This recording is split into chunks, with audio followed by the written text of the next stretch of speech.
大家好，在 OBS 089這一支影片裡面，我們介紹了 Quick Add 透過 Advanced URI 來開啟設定視窗的方法。但是因為 Quick Add 它的概念跟它的操作是比較複雜的，可能有不少朋友沒有辦法很正確的把它給設定起來。因此今天我們再透過一個新的外掛叫做 Open Plugin Settings， 它可以將設定的一些視窗比較方便的匯總在一起。因此我們今天透過這個外掛，再經過 Template Hotkeys 來設置快捷鍵，應該可以比 Quick Add 更容易、更快速的能夠把快捷鍵給設定起來。第二個方法一樣是使用 Advanced URI 來開啟設定的視窗，但是這一次不使用 Quick Add， 而是使用 Template 的腳本，一樣也是透過 Template 的 Hotkeys 來設置快捷鍵。那麼首先來介紹 Open Plugin Settings 的設定的方法。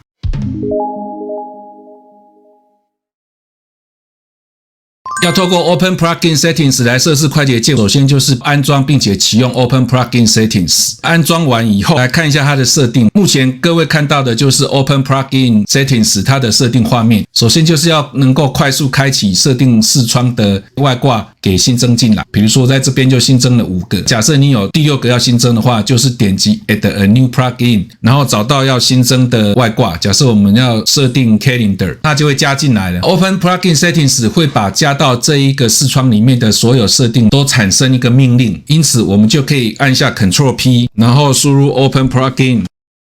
就可以看到剛剛新增進來的這個 Calendar 外掛就已經出現在這一個命令面板裡面了。因為它有了命令，我們就可以直接對它做快捷鍵的設定了。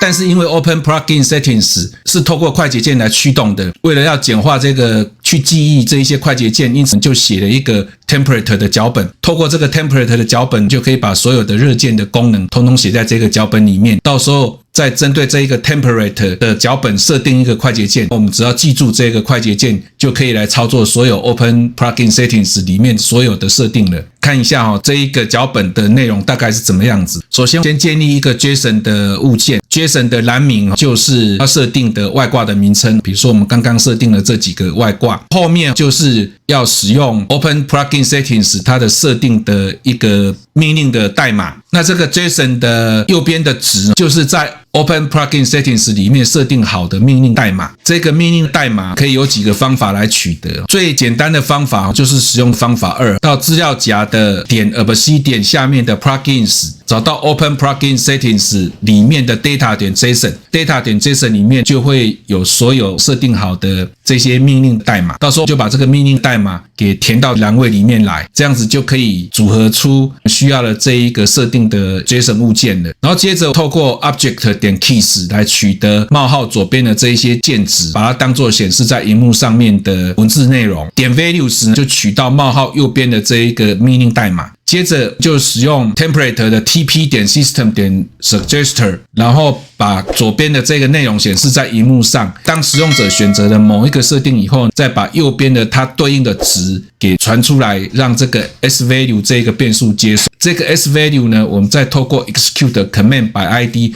就能夠來執行它了，因此它就會進入需要的某個特定的設定視窗了。這個腳本它一樣在 Vault 裡面新增一個需要的.md 的檔案，我在這邊是把它叫做 cmd-open-settings.md。這個.md 檔我們到時候必須要再透過 Template Hotkeys 來做設定。最後一個動作就是來做綁定快捷鍵，可以進入快捷鍵視窗，然後搜尋 Open Plugin Settings 裡面我們剛剛新增的某一個特別的項目，然後就可以指定一個快捷鍵給它。這個是最通常的做法。如果要把剛剛寫好了這個腳本要賦予它一個快捷鍵的話，那麼首先就是進入 Template 的畫面，找到 Template Hotkeys， 然後新增一筆資料，找到剛剛新增腳本的名稱，接着再綁定一個熱鍵給它就可以了。在後面的做法2再來展示這一段實際的操作。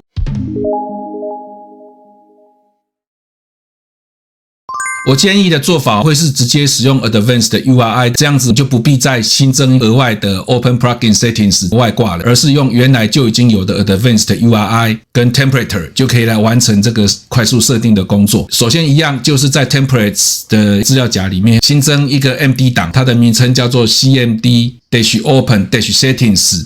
by URI.md， 那這個點 MD 的內容是下面這個樣子。一樣，我們在上面建立一個 JSON 的物件，左邊是顯示出來的一個文字，右邊是它要執行的一個代碼。這個代碼為了方便起見，我把它設定成了3種形式。它可以是 setting ID， 這個 setting ID 可以到 Advanced URI 的網站去看到它的詳細的說明。基本上這個 setting ID 其實就是外掛的 ID 啊，可以直接在 Plugins 這個資料夾裡面看到外掛的資料夾的名稱，但通常這個 setting ID 就是它的資料夾的名稱。這是第一種最基本的，就是直接使用 setting ID。因此各位看到這個 appearance 啊 community-plugins 這些都是 setting ID。那另外右邊的值裡面含有大於的話，這個就是直接跳到設定的某個段落裡面，比如說 editor 裡面會有一個 behavior， 你如果希望直接跳到 behavior 裡面去的話，就是直接用大於的方法來指定，也就是像這一個做法，可以用 editor， 这個是編輯器的 setting ID， 後面用大於來區分出後面要跳到某個段落，這個 behavior 就是 editor 裡面的一個段落。我們看一下，就是這個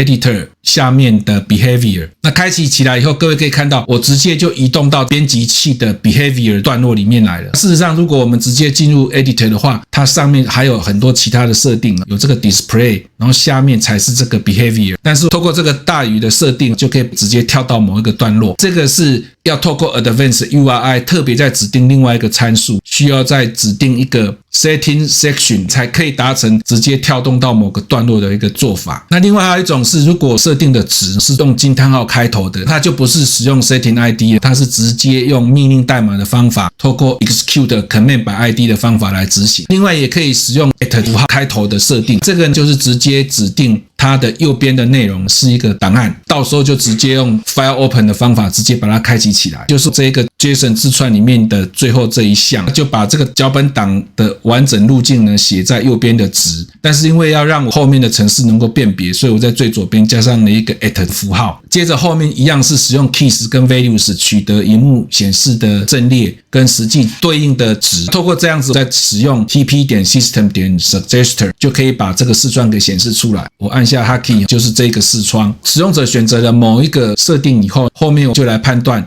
它是不是用驚嘆號開頭的，如果是的，就是直接使用 execute command by ID 來執行它。如果它是 at 符號開頭的，就是直接使用 open file 來開啟它。如果它有大於的話，用 window.open 開啟 advanced URI 的時候，就會多傳遞一個 setting section 的參數，就可以直接跳動到那個段落。假設都沒有的話，就是使用最標準的 setting ID。請大家注意哦 ，Advanced URI 要指定你的儲存庫的名稱，因此我們在上面設了一個變數，這個 vault 就是自己的儲存庫的名稱。那透過這樣子的方法，我就寫好了一個 template 的腳本了。接着就來設定 template 的 hotkeys。那首先進入 template 的設定畫面，在這個 template 的設定畫面，我們往下捲動可以找到 template hotkeys。首先就是要使用這個 add new hotkey for template 來找到你新加的腳本，找到這個是新的腳本，直接點擊它，這樣子到時候命令面板裡面就會出現你這一個項目了。這個因為我先前已經有設定過了，就把它給刪除掉。接着就可以進入 hotkeys 的設定，就可以直接找到剛剛輸入的 hotkeys 腳本。找到這個腳本以後，就是直接用這個加號指派一個新的快捷鍵給它，這樣子你到時候就可以直接點擊這個快捷鍵來開啟這個畫面了。那可以看到我把核心外掛跟第三方外掛給區隔開了，顯示出來的時候 core 冒號就是核心外掛 ，plugin 冒號就是第三方外掛。那後面這個 file 冒號就是直接用 at 這個符號開頭的，直接要開啟這個筆記的，直接點擊一下，它就會把這個檔案開啟在新的分頁裡面。可以看到這一個就是剛剛看到的腳本檔的內容，你也可以直接對它做編輯，儲存起來以後，它就會產生新的內容了。以上就是今天介紹使用新的方法來快速開啟設定視窗。我們經常使用的設定，就可以透過這樣的方法，可以很直接的透過快捷鍵，再加上輸入幾個關鍵字，就可以找到它來直接執行了，就不必再像以前一樣要進入設定畫面，再點擊 Community Plugins， 再到這邊來搜尋。這個動作多了幾個動作，效率上是比較差的。如果你有新的外掛要加入到自己設定的視窗裡面來的時候，就是直接來這一個 JSON 字串裡面，再直接新增一個項目，然後輸入它的顯示跟它的關鍵值，這樣子就可以來操作了。如果你覺得我介紹的Obsidian技巧對於你在操作上有幫助的話，請各位務必記得訂閱、按讚、分享，謝謝各位。